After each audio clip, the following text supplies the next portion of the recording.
عزيزي المشاهد، لا تنسى الإعجاب بالفيديو والاشتراك بقناة بيس ميكرز لنستمر بنشر الأخبار وكل جديد. شكرا. انا خوتي طلبت الطلاق ديالي من الليله الاولى، وما يمكنش ليكم تتخيلوا شنو اللي اكتشفت في راجلي في الليله الدخله. داكشي اللي ما يخطرش لا على البال ديالي ولا على البال ديالكم. ما عمري يا خوتي كنت كنتظر داكشي. انا دائما كنت كنسمع عيالات كيطلقوا من الليله الاولى ولكن كيكونوا شي اسباب اللي يعني باينين، اما الضعف واما العجز ولا شي بنت يعني ما كتكونش بنت. ولكن السبب اللي خلاني نطلب الطلاق انا ما كان عنده حتى شي علاقه بهذا الشيء كله، يعني لا بالضعف لا بالعجز، وانما لواحد السبب واحد اخر. انا تعجبت من راسي بزاف، حيت الزواج ديالي ما كانش زواج تقليدي، بل كان زواج عن حب، وحب كبير.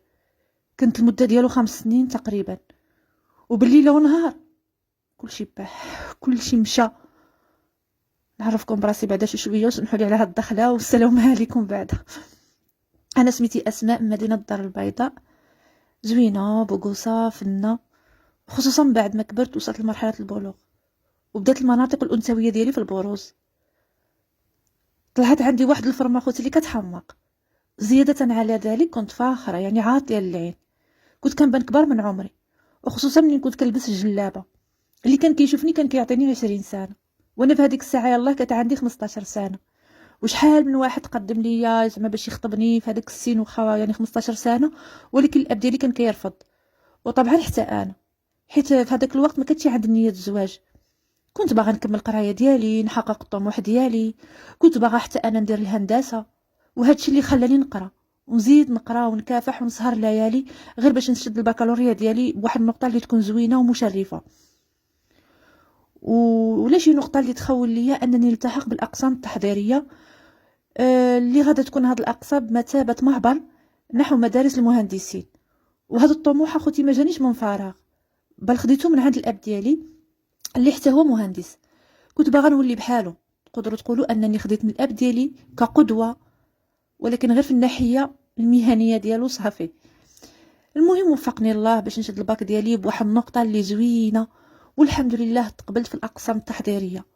وفي هذيك الفتره الدراسه في الاقسام التحضيريه تعرفت على ايمن. ايمن اخوتي كان واحد بوغوس، كان كيحمق بالزين.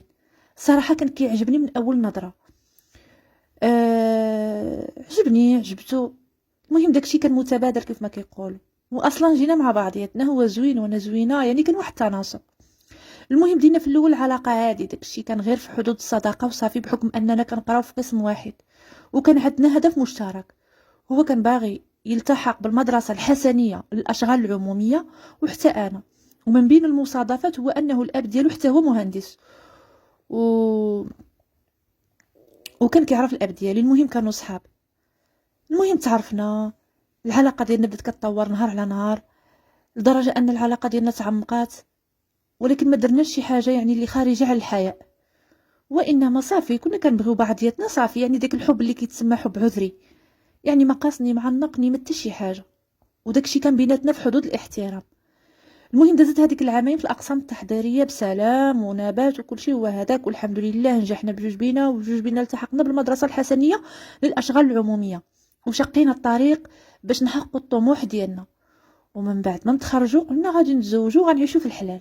المهم هادشي اللي اتفقنا عليه في الاول. وفي هذه الفتره الدراسه كلها والتعارف ديالنا اخوتي ما عمرني شفت من ايمن شي حاجه ديال اللعب، وما عمرو جرحني ولا طلب مني شي حاجه اللي مخله بالحياء. بالعكس كان هو حشومي، كان محترم من اقصى درجه. ما كانش بحال هادوك اللي كيكونوا زوينين وحاسين براسهم ولا شي حاجه، ولا هادوك اللي كتكون فيهم الزعمه خايبه بزاف. أه راكم عارفين داك النماذج اللي اول هضره مع البنت كيقول لي يلاه معايا يلاه نشوفك بغيت نشوف الفورمه ديالك. المهم هادشي ما كانش فيه نهائيا. المهم ما عليناش. عرفنا سيدي في هذه الفتره عرفت انه الام ديال ايمن كانت قوريه من اصول روسيه. المهم من بعد ما تخرجنا تقدم لي ايمن وخطبني من الدار ديالنا كيف ايها الناس. هذاك النهار كان اسعد نهار في حياتي، كنت فرحانه لواحد الدرجه اللي ما كتصورش. شنو نقول لكم من هذاك النهار، شنو نقول لكم واحد الفرحه اللي حسيت بها كانت كبيره كبيره. قلت زعما غادي نقدر نتجمع مع الحب ديالي وداك الشيء تحت سقف الحلال وغنعيشوا بما يرضي الله. واحد النهار، وهذاك النهار كان الجمعه وبالضبط في وقيته الصلاه، جاني ميساج من عند ايمن.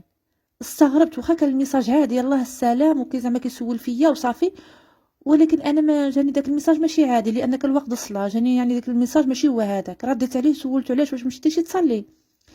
قال لي بلي الام ديالو ما كيعجبهاش الحال تشوفو كيصلي، وبما انها زعما هنايا مع دابا في المغرب راه قطع الصلاه، وحتى نتزوجوا غادي نمشيو للدار ديالنا وغادي يتحرر من رقابه الام ديالو وعادي غادي يرجع يصلي عاوتاني. الصراحه صدمني بهاد الهضره وما فهمت فيها حتى شي حاجه وما عرفتش داكشي علاش. المهم كنت اول مره غادي نتخاصم فيها انا وياه. دازت شي 3 ايام وشي ما كيهضر معاه شي، لانه منين قلت ليه ماشي من حقها انها تنهيك على الصلاه كيف ما بغات تكون ديانه ديالها، رد عليا وقال لي ما يمكنش ليا نخسر الخاطر الوالده ديالي وخا يكون ما نعرف شنو يكون. المهم من بعد هاد الخصام تصالحنا، من بعد ما دار ايمن هو المبادره، طلب مني السماحه، اعتذر مني. المهم من بعد ما تصالحنا رجعت المياه المجاري ديالها، ومن بعد شي عام على الخطوبه ديالنا تزوجنا ودرنا واحد العرس اللي فاعل تارك وكل شيء كان فرحان وكل شيء ناشط وكل شيء عاجبو الحال.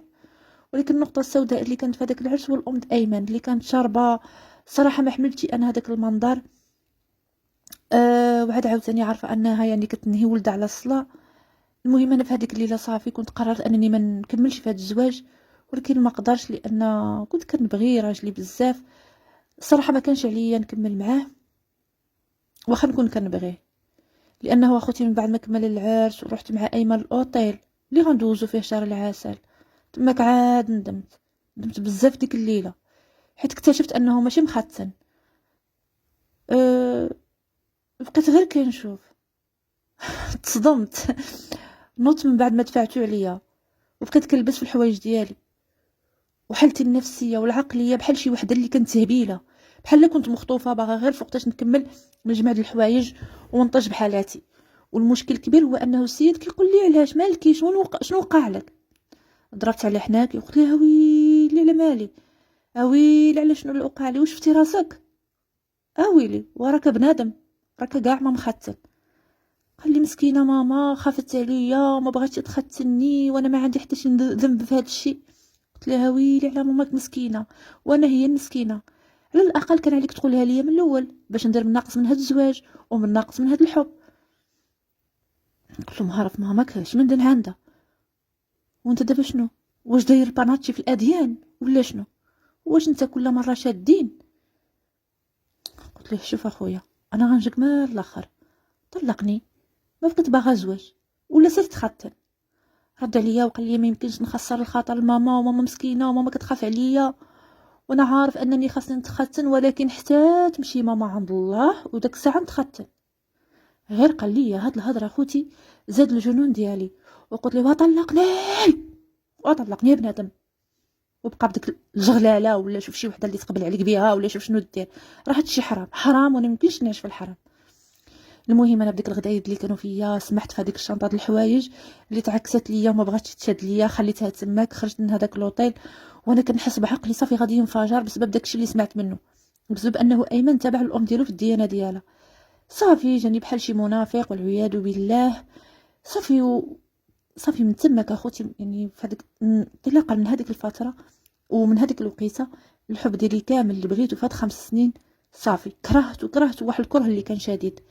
المهم من بعد قدرت ناخذ الطلاق ديالي، واخا عيا يرغبني، ولكن صافي ما كانتش بقات عنده حتى شي مكانه في قلبي، حيت هو كان متمسك بزاف بالام ديالو وكان تابعها في الاعراف ديالها، وانا عاوتاني ما نقبلش نشرك حياتي مع واحد منافق وبعيد على طريق الله وكيخاف من الام ديالو وكيدير ليها الخطر ديالها وما كيخافش من الله.